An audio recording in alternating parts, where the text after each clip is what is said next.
对于儿童咳嗽来说，是我们儿科门诊的一个常见的一种症状。有很多孩子的话出现这种慢性咳嗽，一般来说我们对于儿童来说就是大于1个月的咳嗽是属于慢性咳嗽。它的原因的话就是随着不同的年龄，它的病因是不一样的。对于小婴儿来说，我们最常见的这种慢性咳嗽的话就是和感染有关系，因为它免疫力比较差，可能会在接触这个呼吸道病原体的时候会出现一个呼吸道的一个感染，也可能就是刚好了没一段时间它又出现这种咳嗽，所以可能就觉得它是老咳嗽。所以一般来说这种情况的话就是要避免接触这种过敏源吧，就是家长病了以后尽可能不要和孩子接触。当然妈妈的奶是可以吃的，她需要戴口罩。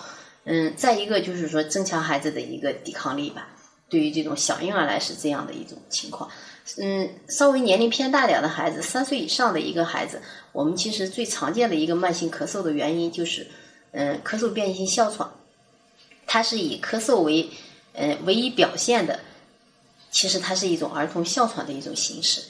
然后还有就是上气道咳嗽综合征，这种情况就是说孩子会同时有一些鼻部的一些症状，比如说鼻塞啦、流鼻涕啦，也就是说会有鼻炎或者是鼻窦炎这样的一个表现。它有一些分泌物倒流在这个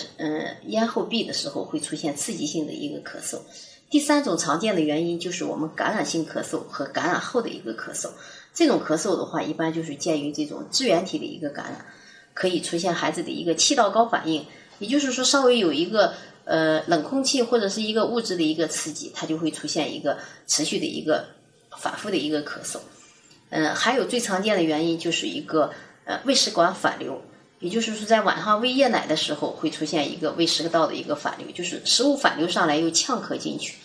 其实还有一种就是说对于大年龄的孩子来说一种心因性的咳嗽，这种心因性的咳嗽的话它和情绪有很大的一个关系，比如说孩子紧张的时候